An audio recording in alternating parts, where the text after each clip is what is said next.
Rome, of all the states that have existed in history, stands out as the greatest and most imposing work of civilization of all.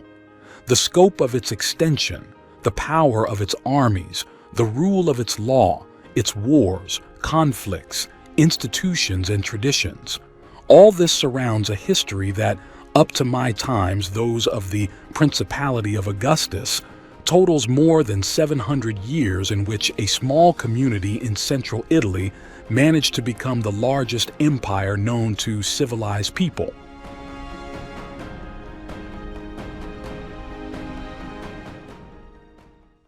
Roman tradition points to the foundation of the city in the year 753 BC as a small settlement on some hills along the Tiber. Legend says that Romulus and his twin brother Remus were abandoned in the river to avoid being killed by their great-uncle, the king of Alba Longa.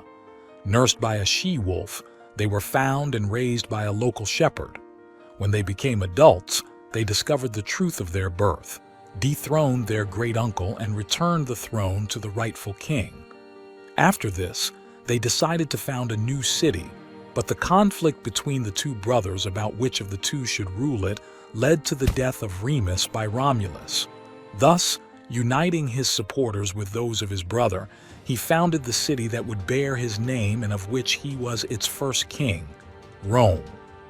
Tradition tells that a succession of 6 kings followed after Romulus, and in the more than 200 years that followed the founding of the city, Rome became one of the most important cities in the region.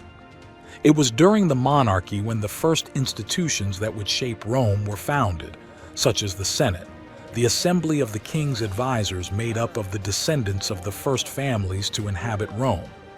The members of these families would be known as Patricians, from the Latin pater, father. The rest of the inhabitants of the city who arrived later would be known as plebeians.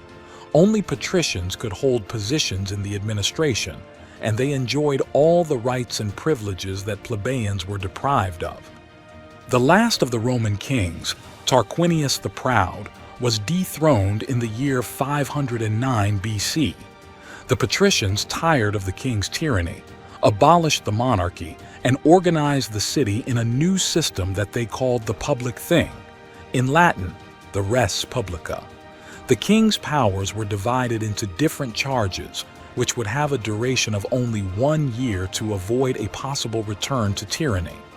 The supreme command of the state would be divided into 2 consuls, both of equal power and with command over a legion each. The next 200 years of the city's life would be divided between the expansion of Rome at the expense of its Latin neighbors and the conflict between the patrician and plebeian classes. It is in these years also when the great expansion of the Roman state began. After subduing the Latins, Sabines, and Samnites, the Roman legions conquered what had once been the great forces in Italy, the Etruscan cities to the north, and the Greek colonies to the south. By the year 264 BC, Rome dominated the entire Italian peninsula and became a regional force. The great power of the time was the Phoenician city-state of Carthage, which had founded a commercial empire across the Mediterranean with its powerful fleet and mercenary army. From the year 264 to 146 BC, Rome and Carthage fought 3 wars for supremacy. In the first, Rome achieved an advantageous peace, taking Sicily, Sardinia, and Corsica. The second almost brought the destruction of the Republic when the great Carthaginian general, Hannibal Barca, marched from the Iberian Peninsula to Italy across the Alps, where he defeated army after army until he threatened Rome itself. However, the Romans managed to recover and launch an attack of their own against Carthage, forcing Hannibal to retreat to protect the city. Hannibal and his army were defeated by Publius Cornelius Scipio at the Battle of Zama, and Carthage had no choice but to surrender. Rome was left as the only great power in the Western Mediterranean, although both cities would fight a final war in 149 BC, in which Rome was once again victorious and punished Carthage with the total destruction of the city. As Rome continued to expand eastward at the expense of the weak Greek states, the internal situation of Roman society grew worse and worse. The last century of the Republic was a succession of conflicts, which began with the reform attempts in favor of the plebeians led by the Gracchus brothers, who ended up dead because of the opposition of the patricians to give up their privileges. Roman politics was divided into two groups. The optimates were those who sided with the Senate and the patrician class, and sought to maintain the traditional order of the Republic, while the populares were those who used the claims of the lower class to rise to power with the support of the plebeians.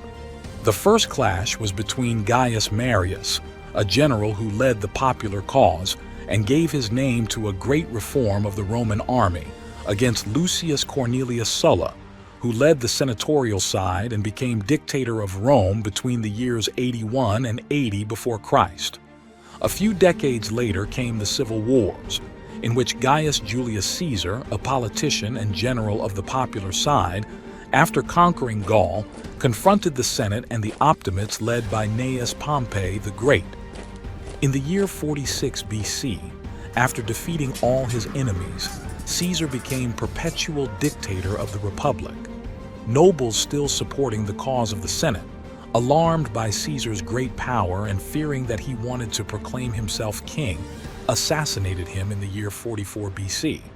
In the following years until the year 31, Caesar's assassins clashed against his supporters, most notably the dictator's right-hand man, Mark Antony, and Caesar's heir, his grandnephew Gaius Octavian. After defeating Caesar's assassins, Octavian and Antony fought each other for control of Rome, Octavian finally defeating the combined forces of Antony and his ally and lover Cleopatra, the Queen of Egypt. Both died after the defeat, and Octavian was left as the sole owner of the Republic, which in the following years he transformed into a new type of monarchy with himself at its head. From here, it is considered that the history of the Republic ends, and that of the Roman Empire begins, being Octavian from that moment called Augustus, its first emperor. The objective of this channel is to tell history through 3D. If you are interested in history and want to help the channel grow and keep uploading videos, please like and comment your impressions or what other topics you would like to see. See you in the next video.